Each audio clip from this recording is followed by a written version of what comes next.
우리의 삶이 참 항상 편안하고 행복했으면 좋겠는데 그렇게 편안하고 안락한 삶만 보장되지 않았다는 거예요. 그러니까 하나님을 믿으면 항상 하나님께서 지켜주시고 보호하신다고 그러니까 우리는 행복하고 뭐 해피한 삶을 사느냐, 꽃길만 걷느냐, 그것도 아니라는 거예요. 예. 그래서 우리가 사는 삶의 여정에서 고난이라는 걸 피할 수 없다는 것이 오늘 성경 공부하는데 기본 전제입니다. 예를 들면 다윗의 우리가 너무 잘 아는 시편 23편에 다윗의 시에 여호와는 나의 목자시니 내게 부족함이 없으리로다라는 게 전제거든요. 이 시에 나의 좋은 목자시고 나를 부족함이 없게 해주시는데, 그런데 내 삶의 상황은 두 가지 상황이 나와요. 뭐냐? 나를 푸른 풀밭에 놓이시고 쉴만한 물가를 인도하는. 한번 생각해 보세요. 내가 양인데 정말 푸른 풀밭에 먹을 것이 너무너무 풍요롭고 그걸로 줄이지도 않아도 되고 너무나 햇빛도 따사롭고 물도 있고 거기에서 쉴만하고 그렇게 해피하고 좋은 내 삶이 있는데, 그런데 좋은 목자가 또한 내가 사망의 음침한 골짜기를 다니는 상황도 지금 여기에 나타나는 거예요. 좋은 목자가 나를 인도하시는데 나를 사망의 음침한 골짜기로 내가 다닐 수도 있다는 거예요. 그래서 우리 인생의 삶에 하나님이 나를 인도하셔도 이 두 가지 상황이 다 있다는 거, 공존한다는 걸 우리가 전제로 받아들여야 돼요. 그러나 차이는 뭐냐? 내가 사망의 음침한 골짜기를 다닐지라도 내가 두려워하지 않는데, 왜냐하면 주께서 나와 함께 하시기 때문에. 함께 하시고 주의 지팡이와 막대기가 나를 안위하신다고 그랬어요. 네. 이게 우리가 하나님을 믿는 사람과 믿지 않는 사람의 차이예요. 고난이 왜 올까?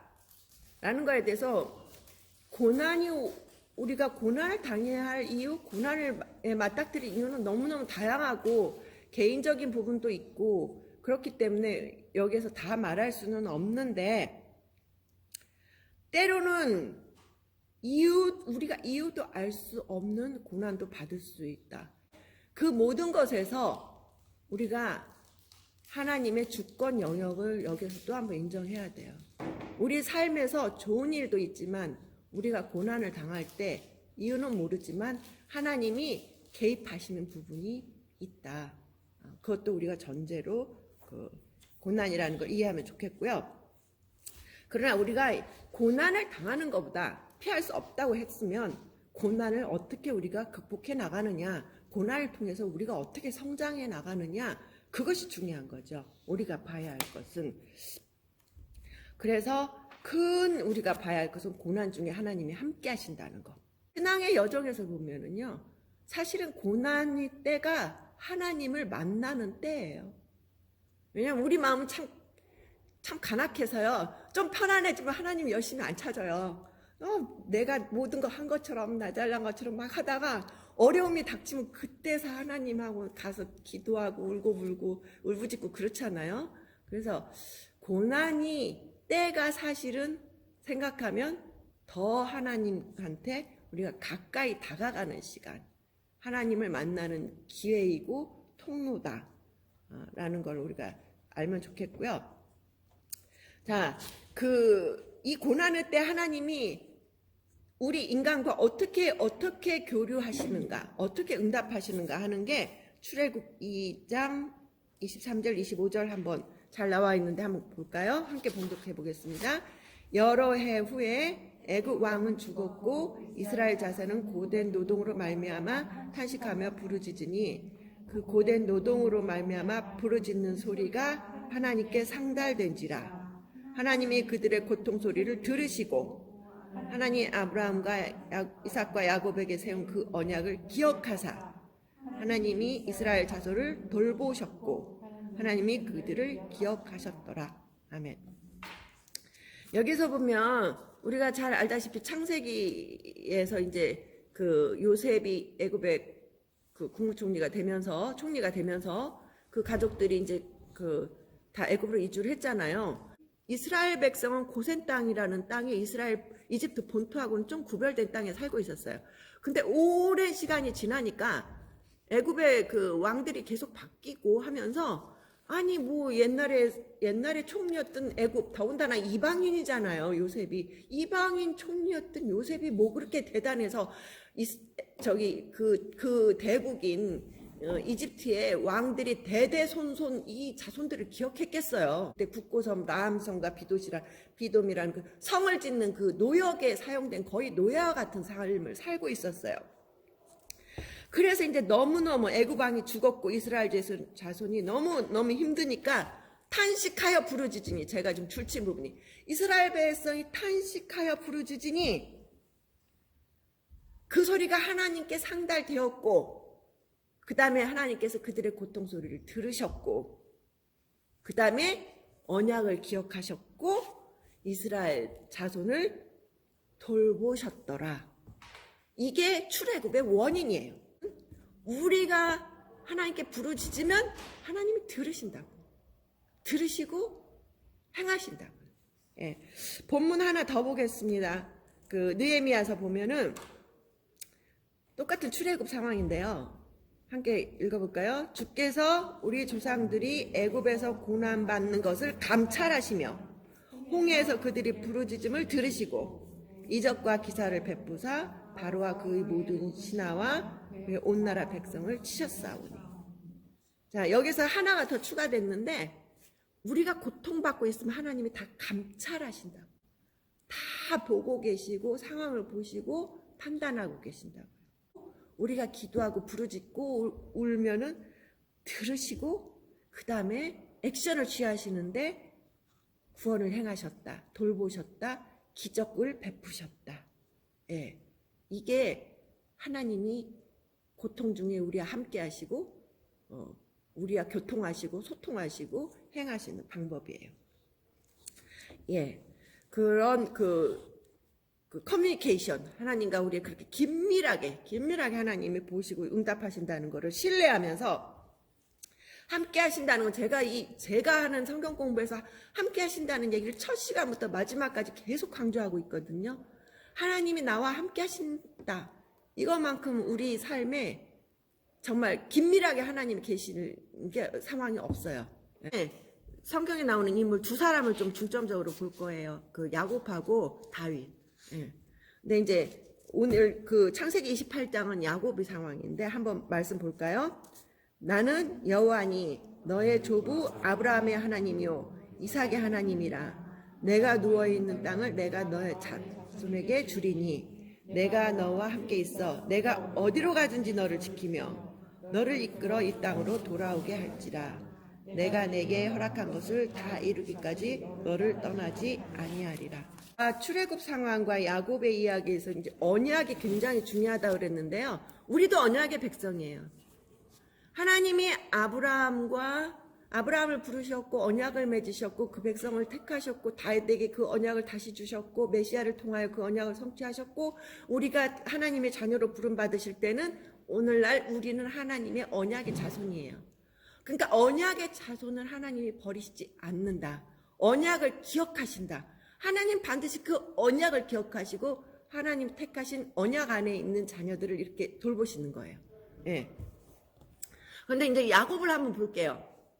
야곱은 성경의 기록으로 보면은, 노마서에 보면은 그 태중에 있을 때부터, 무엇을 하지도 않았을 때부터 하나님이, 지난번에 우리가 한번 하나님 주권에서 얘기했는데, 아무것도 하지 않았을 때부터 내가 야곱을 사랑하였고 에서는 미워하였다. 하나님이 태초부터 택하셨어요. 야곱이 만약에 자기가 정말 하나님이 태초부터 자기를 택정하셨고 이렇게 그 택하신 자로 자기가 원래 있었다면 이렇게 안 했겠지만, 야곱은 진짜 잔머리 장깨의 아주 대가예요. 예. 그래서 야곱은 굉장히 예를 들면 형의 장자권 빼앗기 위해서 얻기 위해서 팥죽 한 그릇에 장자권 샀고, 지금 오늘 상황은 뭐냐면 이제 아버지가 장자에 대해서 축복권을 주고 그 축복이 대대로 내려가는데 형이 받을 축복을 동생인 야곱 빼앗았잖아요. 가로챘잖아요. 엄마하고 짜고. 그래가지고 이제 형이 보복이 두려워서 도망가는 상황이에요. 엄마의 그 외가가 있는 이 이스라엘 이 땅에서 참 멀리, 정말 원래 엄마야 있던 하란 땅으로 지금 그 도망을 가니 얼마나 이상이 처량합니까? 응? 이거 정말 그 밤에 지금 하나님께서 이 약속의 말씀을 주셨어요.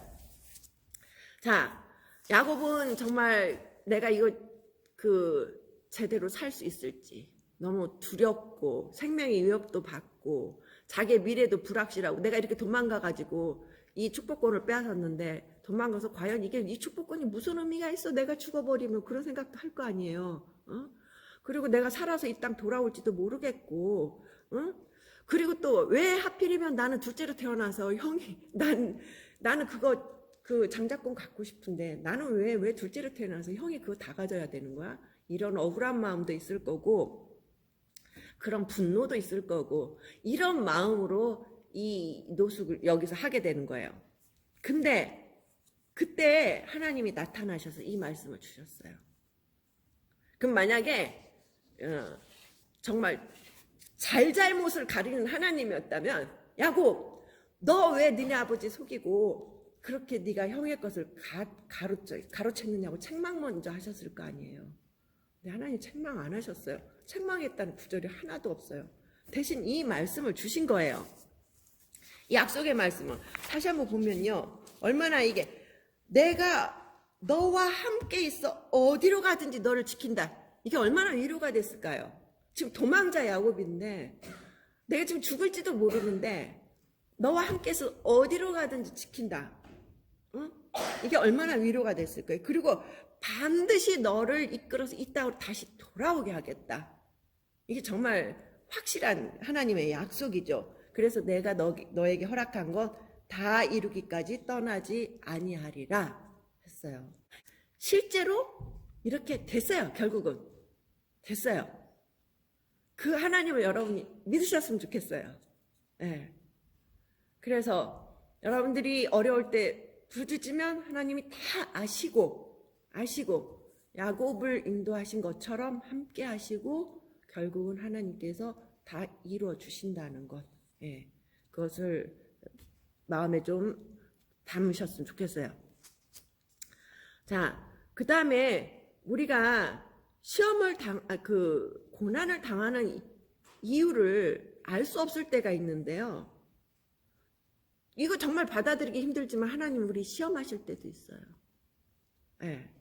시험을 하실 때가 있는데 우리가 한글 번역에서 시험한다라는 거를 하나로 번역이 됐는데 사실은 영어로 보면 두 가지 의미가 있어요. 하나는 테스트이고요. 하나는 템테이션으로서의 테스트, 시험이에요. 그러니까 우리를 그냥 단순히 테스트 하시는 거예요. 근데 유혹하기 위해서 테스트 하시느냐 안 하시느냐 하나님께서. 하나님은 우리를 죄에 빠지도록 유혹하기 위해서 테스트는 안 하세요. 죄에 빠지도록 유혹하기 위해서 테스트하는 건 어떤 경우냐. 예를 들면은 하와에게 그 선악과 먹어도 돼. 아니야 이거 하나님이 너 이거 먹으면 죽는다고 하셨어. 정령 죽으리라 했는데 사탄이 말을 계속 바꿔요. 정말 죽는다 그랬어? 그러면서 교묘하게 하와가 빠져들었죠. 이런 경우는 템테이션. 어떤 때 우리를 테스트하시느냐? 한번 이 신명기 말씀 볼까요? 내 하나님 여호와께서 이 40년 동안에 내게 광야길을 걷게 하신 것을 기억하라. 이는 너를 낮추며 너를 시험하사 내 마음이 어떠한지 그 명령을 지키는지 지키지 않는지 알려 하심이라. 너를 낮추시며 너를 줄이게 하시며 너도 알지 못하며 내 조상들도 알지 못하던 만나를 내게 먹이신 것은 사람이 떡으로만 사는 것이 아니요 여호와의 입에서 나오는 모든 말씀으로 사는 줄을 내가 알게 하려 하심이라. 이 40년 동안에 내 의복이 헤어지지 아니하였고 내 발이 부르트지 아니하였느니라. 너는 사람이 그 아들을 징계한것 같이 내 하나님 여호와께서 너를 징계하시는 줄 마음에 생각하고 내 하나님 여호와 명령을 지켜 그의 길을 따라가며 그를 경외할지라. 여기에 시험을 하신 이유가 명백히 나오는데요. 한마디로 말하면 하나님 말씀에 순종하는지 안 하는지 그거를 시험하시려고. 이스라엘 백성이 출애굽하고서부터 하나님이 뭐 10가지 출애굽할 때 그 바로 앞에서 10가지 이적을 행하고 출애굽하시고 홍해 바다도 갈라지게 하시고 출애굽하셨으면 하게 해주셨으면 하나님 신뢰하고 가야 하는데 계속 불평하고 하나님께서 하라는 거 안 하고 막 그냥 그러니까 결국 그 하나님께서 뒤로 돌아 광야로 가 그러셨잖아요. 그래서 결국 이 40년을 걷게 하셨는데 이유가 뭐냐? 순종하는지 시험하시려고. 순종하는지. 근데 결론적으로 뭐냐면 이 40년 동안에 내 의복이 헤어지지 아니하였고 내 발이 부르트지 아니하였느니라. 저는 참 그 고난에 있을 때 이 말씀 굉장히 은혜가 되더라고요. 내가 아무리 지금 광야에 힘든 상황에 내가 그 어려운 상황에 있어도 이스라엘 백성 40년 동안 하나님께서 다 의복도 헤어지지 아니하였고 줄이지도 아니하였죠. 만나로 먹여주셨으니까 그 발이 부르트지 아니하였다. 이렇게 상황을 한번 상상해 보세요. 근데 이런 가운데 하나님 40년을 인도하셨다?